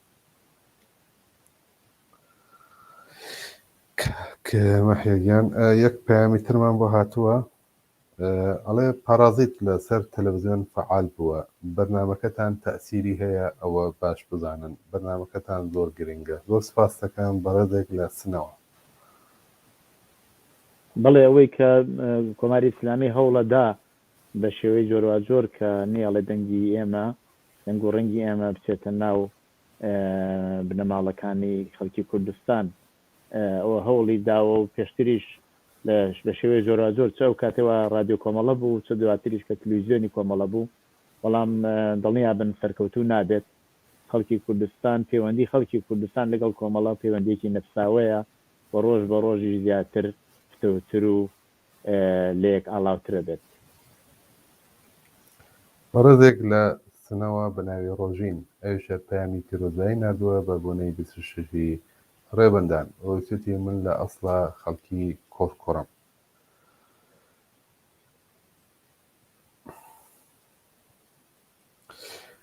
بەڕێزێکی تر لە ئاوایی دڵزەی سەر بە شاری مەریوان پەیامی نردووە، نووسێتی کۆماری ئیسلامی زۆر هەوڵی داوە لەم ساڵانەدا ئاوایی دزڵی سەر بە ڕژیم نیشان بدات، بەڵام دزڵی شوێنی حەسانەوەی پێشمەرگەی کۆمەڵە بووە و ئێستەیش هەر شوێنی ئەمنە بۆ پێشمەرگەکانی کۆمەڵە و کانگای کۆمەڵەیە.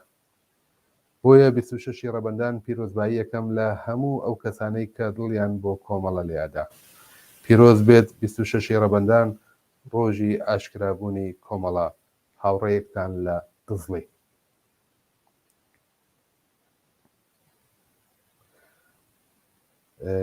بەڕێزێک لە سنەوە پەیامی نردووە، پیرۆزبایی ڕۆژی کۆمەڵەی کردبوو بە نردنی چەپە گوڵێکیش. زۆر سپاس یەکەم. زۆر سپاس. لە بابەت مەسەلەی دزڵیەوە ئەوە بە دڵنیاییەوە وایە و بینەرە و تویەتی بەڕاستی ئەو هەموو هێزەوە کۆماری ئیسلامی لە دزڵی کۆی کردەوە لەسەر بانەوە تەقەیان کرد لە خەڵک لە ئاخێزە جەماوەریەکە کە بەتایبەت لە خودی شارۆچکەی دیسڵێ ئەبێ بڵێن خەڵکێکی زۆریان دەفرێژیان لە خەڵک کرد و خەڵکیان کوشت و بریناریان کرد.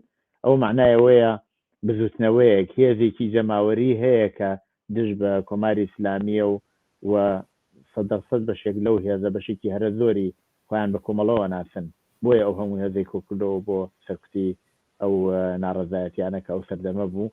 بەڵام ئێمە دڵنیاین کە کوردستان کانگای شۆڕشە و شۆڕشەش بەردەوامە بێت لە هەموو نقطەیەکی ئەو کوردستانە. بەڕێزێک لە بانەوە پیرۆز بێت 26 ڕێبەندان ڕۆژی کۆمەڵە. هیوام یەکگرتوویی هێزە چەپ و ئازادی خوازەکانی ئێرانە بە دەخاڵەت و ڕێبەرایەتی کۆمەڵە.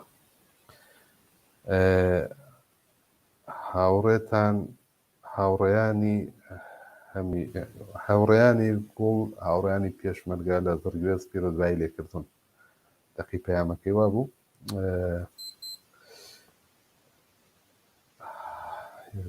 کاک شۆڕش لە سنە پیرۆز بێت ڕۆژی کۆمەڵە 26 ڕێبەندان، هاوڕێتان شۆڕش لە سنە.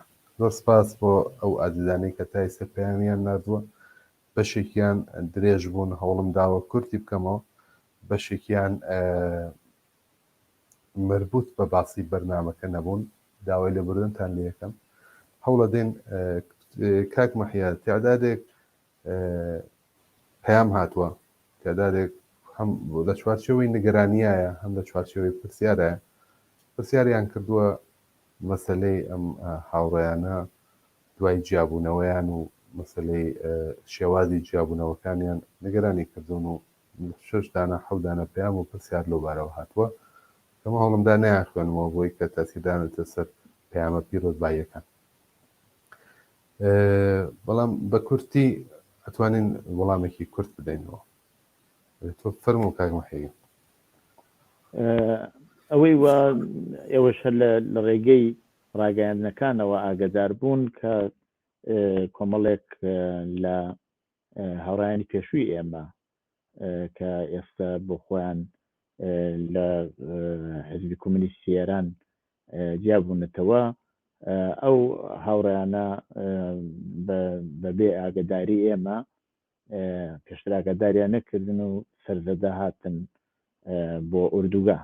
تەبەن ئێمەش پێمان باش بوو یعنی پێمان مەناسب نەبوو دەست لە ڕوویانەوە بنین و بەڕێز و حرمەتەوە لەگەڵیان هەڵسوکەوتمان کردو و هەتا ئێستش هەر لە لای ئێمە وەکو میوانن.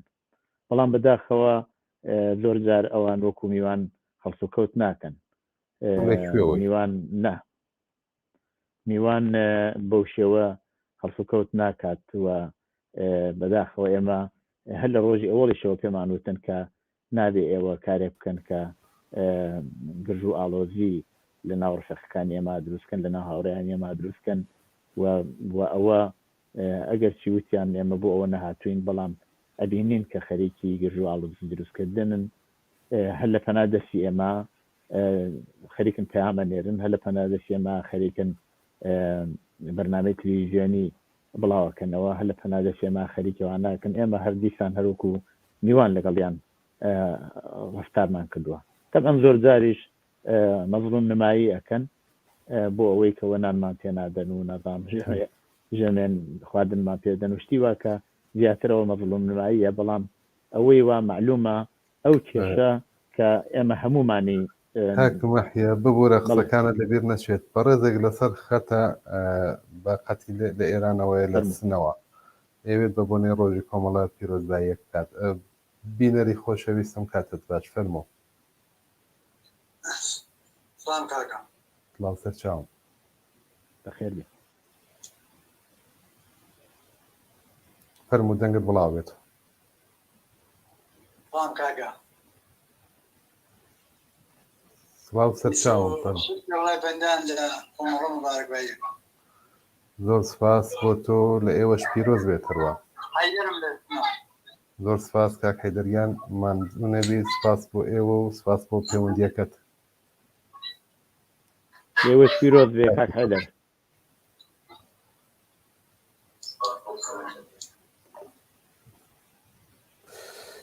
بورە کاک مەحیا فەرموو. بڵێ ویستمەوە بڵێم ئەو نیگەرانیەکی زۆر واقعیە یعنی لە جێگەی خۆیەتی چونکی ئەو دابڕانە ئەو ئینشعابە هیچ بنەمایەکی نەبوو تۆ ناتوانانی ئەو ئینشعابە ناتوانانی بە هیچ ڕووداوێکی کۆمەڵایەتیەوە گرێ بدەیت. طبعا لە ناو کۆمەڵەدا لە ناو حزبی کۆمونیستی ئێرانە پێشتریش ئینشعاب بووە بەڵام بەشێکی زۆر لەو ئینشعابانەی ئەوەی وا مەربوتن بە ئێمە جوابی هەیە بۆچی ڕووی داوە ئاڵو گۆڕێک لە ناو کۆمەلگا هاتوۆتە پێشەوە ئێمەش تاسیرمان لێگرتە و طبعا ئێمەش هێزێکی کۆمەڵایەتین ئەو ئاڵو گۆڕاناتوانێت لەسەر هێزی ئێمەش تاسیر دابنێ جەماعەتێک شاید بڕیاردن ئەو ڕێگە بگرنە بەر و جیابنەوە ئەوە زۆر ئاساییە و خەڵکیش طبعا تا ئەندازەیەک قبوڵێتی بەڕووخانی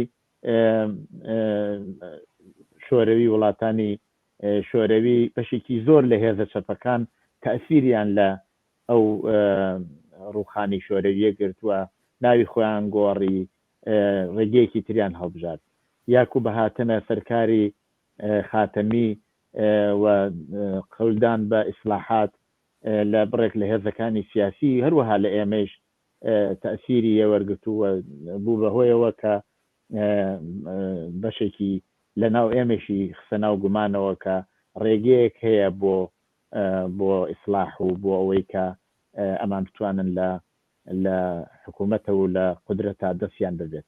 خب ئەوانە زۆر تەبیعی بوو خەڵکیش زۆر بە ئاسایی ئەوەی لە حاڵیە و لە ناو کۆمەلگایشە خەڵکیش ڕێگەی هەڵبژاردووە و هەر بە پێی ئەوە چوەتە پێشەوەی ئەم لای گرتووە ئەو لای گرتووە بەڵام بەداخەوە ئەم جارە وەکو هیچ جارێکی تر نەبووە. ئەم جارە تۆ نازانی لەسەر چی بۆچی زۆر سەرتیتری قسەکان باس کراوە کە شۆرا و نازان سوسیالیزم لە یەک وڵات و مەسەلەی ارتباط لەگەڵ هێزە سیاسیەکانی کوردستان و هەموو ئانە، بەڵام هیچ وەخت نەهاتوونەتە سەرەوە کە کێ چ هێزێک چ لایەنێ پلاتفۆرمێکیان هێناوە لە کۆبوونەوەیەکی بڕیاردەرە ئەو پلاتفۆرمیان داناوەتە بەڕێی باسییان لێ کردووە، باسی سروپڕی لێکراوە، ڕێی هێناوەتە ڕێی نێناوەتە تۆ شتێکی وا هەر نابینیت. بۆیە ئەو نیگەرانیە بەڕاستی زۆر لە جێگەی خۆیەت. ئەگە خەڵکی کوردستان نیگەرانن، نیگەرانیەکان لە جێگەی خۆیەتی، ناڕەحەتن ناڕەحەتەکەیشان لە جێگەی خۆیەتی. ئەم جیابوونەوە لە هیچ جیابوونەیەکی تر ناچێت. ئەم جیابوونەوە ناومێدی دروست کردووە لە چ کاتێکیشا، لە کاتێکا بەپێی هەرە و قسە باسەوە لە بیدایەتەوە لە مەوردی کۆماری ئیسلامیەوە کردمان. کۆمەڵگا لە جنبوشدوشایە، کۆمەلگا معتەرزە، کرێکاران، معلیمان، ژنان، لاوان دێنە سەر شەقام. ڕۆژ نییە لە وڵاتە ناڕەزایەتی ئەساب نەبێ. لەو کاتەدا لایەنێک دێت و ئاوا شەرایەتی سیاوە لەو تشکیلاتە بە وجود ئێنێت. خۆ تەبعەن زۆر جێگەی نیگەرانیە و حەقیشە کە خەڵک ناڕەحەت بن. زۆر باش کاک مەحیا، فقط من لە تەکمیلکردن دووسێ پرسیارات و وایە لەسەر مساحبەکەی تعدادێک لەو ڕفیقانە کە وتویانە نازان نانمان بڕاوە یا هەر شتێک، یا ئەوەی کە تعدادێک لە ڕفیقە پێشمەرەکان لە ئوردوگا و لە ترسا یا لەبەر شرایەتی معیشەتی و ژیانیان انتخابیان کردووە، بە کورتی بڵێم کە نەخەیوانە هەمووی ئەو ڕفیقانەی ئێمە انتخابی سیاسی خۆیانیان کردووە، هیچ فەربەستێک هیچ مانعێک هەروەکو بۆ کەسانێک کەسێ لەگەڵەوان تعدادێکی کەمیان لەگەڵەوان نەبووە، بۆ باقیەکەی تریشی نییە. ئەوە هەر بە کورتی بۆ ڕەفی ئەو نەگەرانیە بڵێم. بچینەوە سەر پەیامەکان. بینەرێکمان تەلەفۆنی کردووە، ئیجازە بدەین کاک مەحیا بێنێنە سەر هێڵی تەلەفۆن. ئەلۆم کاتت باش، فەرموو. الو سلام. سلام سەرچاوم. الو سلام. الو سلام سەرچاوم. قسەکەت کە گوێ جەنگت بڵاوە بێتەوە، فەرموو. 26 ڕێبەندان تەبریکێژم بە کۆمەڵە. زۆر سپاس. خۆشببینن من گەلاوێژ مەدەکیم لە شاری سنە. زۆر سپاس دەکەم، پیرۆز بێ لە ئێوەش و لە هەموو بەڕێزان لە ساری. بەشبێ مەمنون، تەشەکر. کاتێک خۆش سەرچاوم. کاک مەحیا، پەیامێکمان بۆ هاتووە پیرۆزبایی، دەڵێم سڵام 26 ڕێبەندان پیرۆزباییتان پێ ئەڵێم. پاڵەوان کوچکە پاڵەوان لە ناوچەی ژاراوەی سنە. زۆر سپاس دەکەم بۆ ئەو بەڕێزە لە ئاوایی کوچکە پاڵەوان، هیوادارم بە دروست خوێند بێتمەوە. پەیاممان زۆر باتوە کاک مەحیا، کاتیشمان ئەوەندە بەدەستەوە نەماوە. ئیجازە بدەین کە هین پیر پەیامەکان تۆزێک بە عەجەلە بەسەریان نابڕۆین. هاوڕێیانمان ئەڵێن 5 دقەمان کاتماوە. سڵاو و ڕێزی نردووە بەڕێزێک لە شاری شنۆ. پیرۆز بێت 26 بەندان ساڵ ڕۆژی کۆمەڵە. هاوڕێی هەمیشەییتان لە یەکێک لە ئاواییەکانی شنۆ. بەڕێزێک هاتەوە سەرخەت، فەرموو بنەری خۆشەویست.